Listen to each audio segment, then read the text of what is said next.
A Room with a View by E. M. Forster. Chapter 13. How Miss Bartlett's boiler was so tiresome.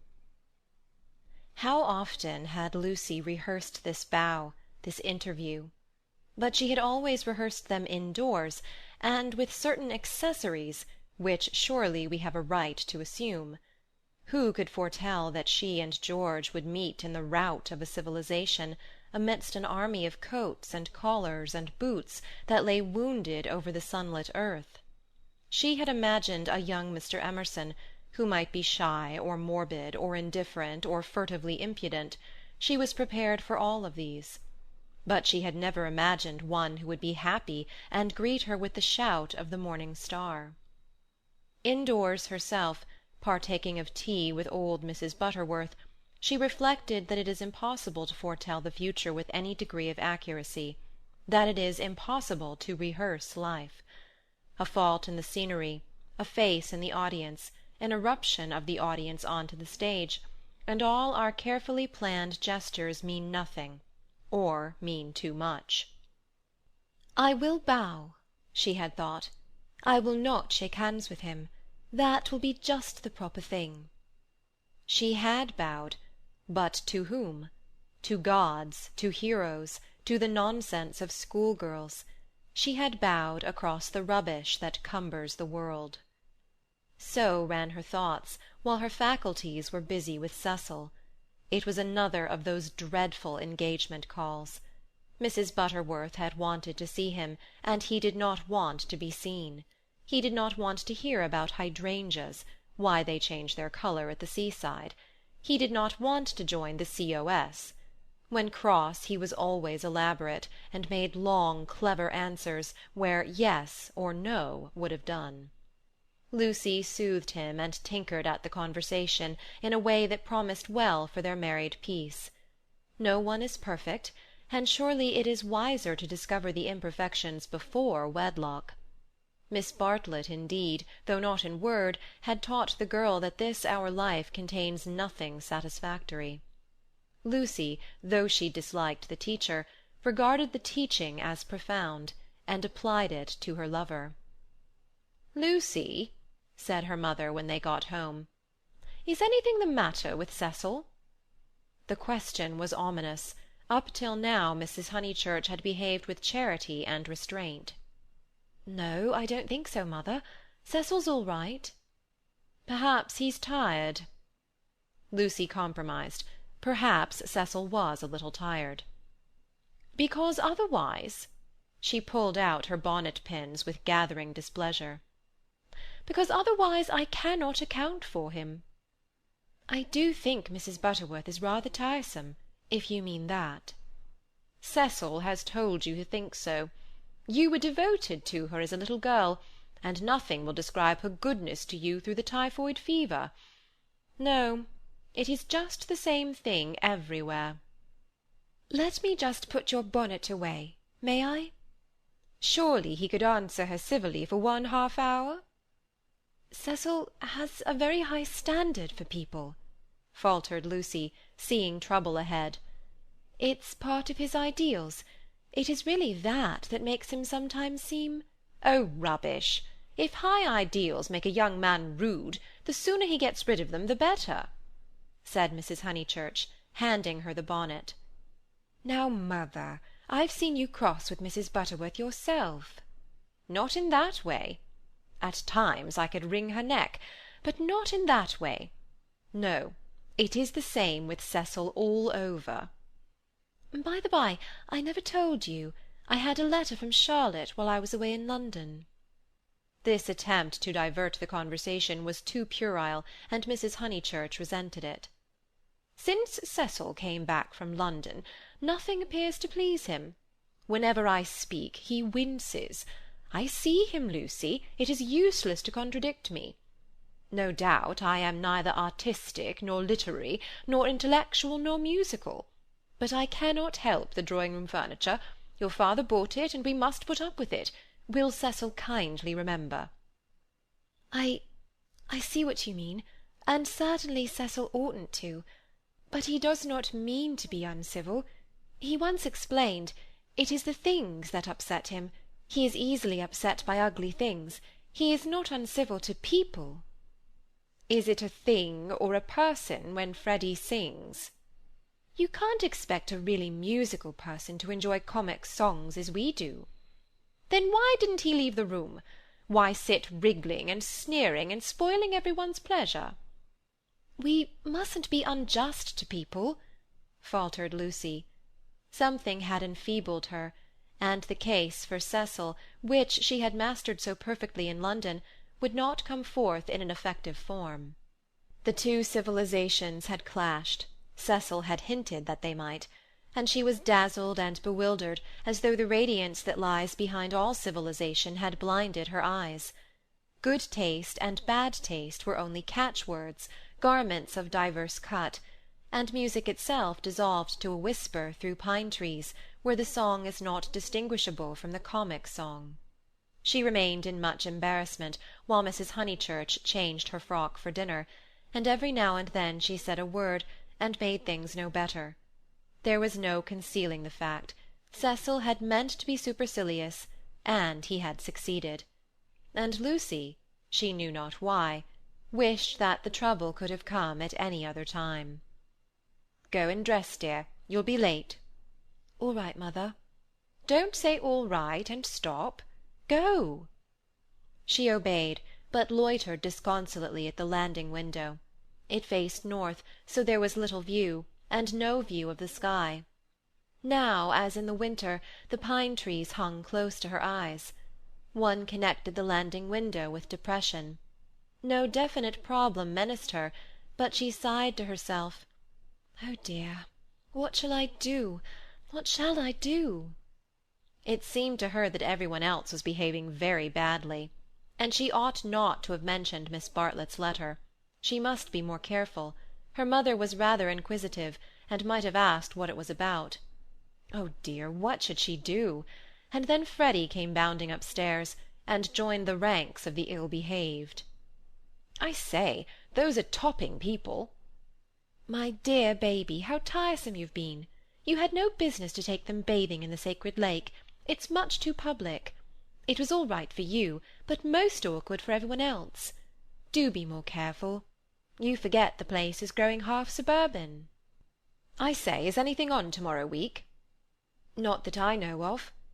"Then I want to ask the Emersons up to Sunday tennis." "Oh, I wouldn't do that, Freddy. I wouldn't do that with all this muddle." "What's wrong with the court? They won't mind a bump or two, and I've ordered new balls." "I mean it's better not. I really mean it." He seized her by the elbows and humorously danced her up and down the passage. She pretended not to mind, but she could have screamed with temper. Cecil glanced at them as he proceeded to his toilet, and they impeded Mary with her brood of hot water cans. Then Mrs. Honeychurch opened her door and said, "Lucy, what a noise you're making! I have something to say to you. Did you say you had a letter from Charlotte?" And Freddy ran away. "Yes, I really can't stop. I must dress too." "How's Charlotte?" "All right." "Lucy?" The unfortunate girl returned. "You've a bad habit of hurrying away in the middle of one's sentences. Did Charlotte mention her boiler?" "Her what?" "Don't you remember that her boiler was to be had out in October, and her bath cistern cleaned out, and all kinds of terrible to-doing?" "I can't remember all Charlotte's worries," said Lucy bitterly. "I shall have enough of my own, now that you are not pleased with Cecil." Mrs. Honeychurch might have flamed out. She did not. She said, "Come here, old lady. Thank you for putting away my bonnet. Kiss me." And though nothing is perfect, Lucy felt for the moment that her mother and Windy Corner and the Weald and the declining sun were perfect. So the grittiness went out of life. It generally did at Windy Corner. At the last minute, when the social machine was clogged hopelessly, one member or other of the family poured in a drop of oil. Cecil despised their methods, perhaps rightly. At all events they were not his own. Dinner was at 7:30. Freddy gabbled a grace, and they drew up their heavy chairs and fell to. Fortunately the men were hungry. Nothing untoward occurred until the pudding. Then Freddy said, "Lucy, what's Emerson like?" "I saw him in Florence," said Lucy, hoping that this would pass for a reply. "Is he the clever sort, or is he a decent chap?" "Ask Cecil. It is Cecil who brought him here." "He is the clever sort, like myself," said Cecil. Freddy looked at him doubtfully. "How well did you know them at the Bertolini?" asked Mrs. Honeychurch. "Oh, very slightly. I mean, Charlotte knew them even less than I did." "Oh, that reminds me. You never told me what Charlotte said in her letter." "One thing and another," said Lucy, wondering whether she would get through the meal without a lie. "Among other things, that an awful friend of hers had been bicycling through Summer Street, wondered if she'd come up and see us, and mercifully didn't." "Lucy, I do call the way you talk unkind." "She was a novelist," said Lucy craftily. The remark was a happy one, for nothing roused Mrs. Honeychurch so much as literature in the hands of females. She would abandon every topic to inveigh against those women who, instead of minding their houses and their children, seek notoriety by print. Her attitude was, "If books must be written, let them be written by men," and she developed it at great length, while Cecil yawned and Freddy played at "this year, next year, now, never," with his plumstones, and Lucy artfully fed the flames of her mother's wrath. But soon the conflagration died down, and the ghosts began to gather in the darkness. There were too many ghosts about. The original ghost, that touch of lips on her cheek, had surely been laid long ago. It could be nothing to her that a man had kissed her on a mountain once. But it had begotten a spectral family. Mr. Harris, Miss Bartlett's letter, Mr. Beebe's memories of violets, and one or other of these was bound to haunt her before Cecil's very eyes. It was Miss Bartlett who returned now, and with appalling vividness. "I have been thinking, Lucy, of that letter of Charlotte's. How is she?" "I tore the thing up." "Didn't she say how she was? How does she sound? Cheerful?" "Oh, yes, I suppose so. No, not very cheerful, I suppose." "Then depend upon it, it is the boiler. I know myself how water preys upon one's mind. I would rather anything else, even a misfortune with the meat." Cecil laid his hand over his eyes. "So would I," asserted Freddy, backing his mother up, backing up the spirit of her remark rather than its substance. "And I have been thinking," she added rather nervously, "surely we could squeeze Charlotte in here next week, and give her a nice holiday while the plumbers at Tunbridge Wells finish. I have not seen poor Charlotte for so long." It was more than her nerves could stand, and yet she could not protest violently after her mother's goodness to her upstairs. "Mother, no," she pleaded. "It's impossible. We can't have Charlotte on top of the other things. We're squeezed to death as it is.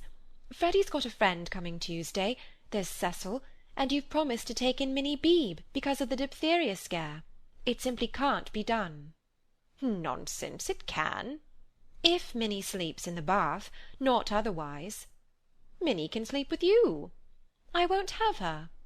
"Then if you're so selfish, Mr. Floyd must share a room with Freddy." "Miss Bartlett, Miss Bartlett, Miss Bartlett," moaned Cecil, again laying his hand over his eyes. "It is impossible," repeated Lucy. "I don't want to make difficulties, but it really isn't fair on the maids to fill up the house so." Alas! "The truth is, dear, you don't like Charlotte." "No, I don't, and no more does Cecil. She gets on our nerves. You haven't seen her lately, and don't realize how tiresome she can be, though so good. So please, mother, don't worry us this last summer, but spoil us by not asking her to come." "Hear, hear," said Cecil. Mrs. Honeychurch, with more gravity than usual, and with more feeling than she usually permitted herself, replied, "This isn't very kind of you two.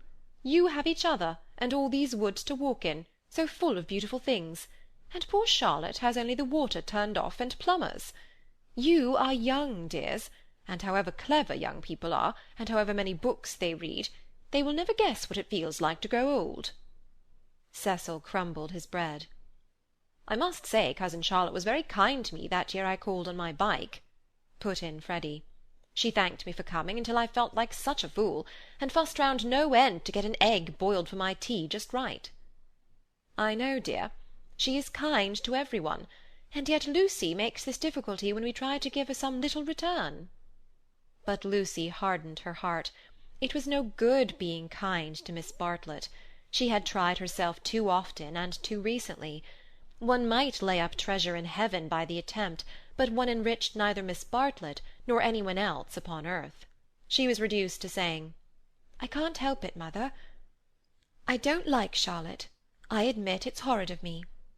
"From your own account, you told her as much."